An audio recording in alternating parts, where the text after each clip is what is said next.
मी असं पत्र दिलेलं आहे की माझ्या वतीनं पण आणि पक्षांनी पण पक्षप्रमुखांनी स्वतः दिलगिरी व्यक्त केलेली आहे।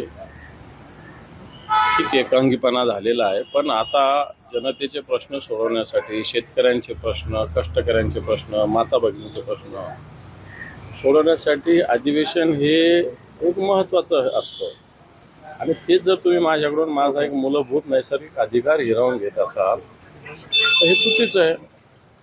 दिलगिरी मी सभागृहाच्या प्रथा, परंपरा, संस्कृती, डेकोरम ज्याला जर माझ्याकडून झाला असेल तर मी सभागृहाची दिलगिरी व्यक्त करण्याची माझी तयारी आहे।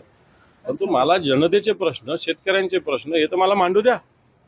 या माझ्या नैसर्गिक अधिकारावर विरोधी पक्षनेता आहे ना, शेवटी विरोधी पक्षनेत्याला एक वेगळं संवैधानिक दर्जा आहे, त्याच्या शब्दाला एक वेगळं महत्त्व आहे आणि म्हणून सरकार दरबारी विरोधी पक्षनेत्याच्या भूमिका म्हणजे जनतेचा आवाज असतो। तो जर जनतेचा आवाजच तुम्ही दाबणार असाल तर मला असं वाटतं चुकीचं आहे आणि म्हणून जनतेचा आवाज व्यक्त करण्यासाठी सभागृहाची दिलगिरी व्यक्त करण्याची माझी तयारी आहे। तुम्हाला सांगण्यात आलं की 3 वाजता आम्ही निर्णय देऊ, तुम्हाला वाटतं की निर्णय मागे घेतला जाईल निलंबनाचा?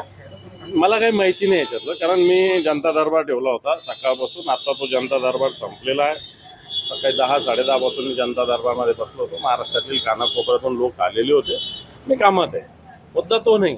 मुद्दा मी सभागृहात आहे नाही हा नाही आहे, परंतु ज्या पद्धतीनं निलंबन झालं हे आक्षेपार्ह आहे, याच्याविषयी माझं ऑब्जेक्शन आहे आणि म्हणून याच्याविषयी माझी नैसर्गिक न्याय आपण दिला पाहिजे ही भूमिका मी सभापतींकडे पत्राद्वारे मांडली। आपल्या निवासस्थानाबाहेर पोलीस बंदोबस्त आहे सकाळपासून, आपल्या समर्थकांनी आंदोलनं देखील केलेली आहेत। हे आंदोलन बऱ्याच ठिकाणी झाले, मी आता व्हॉट्सअपवर बघितलेले बऱ्याच ठिकाणी झालेले।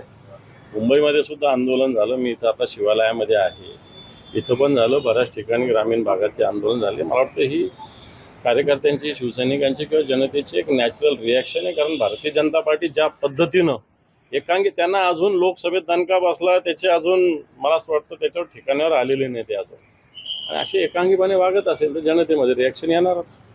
थँक्यू.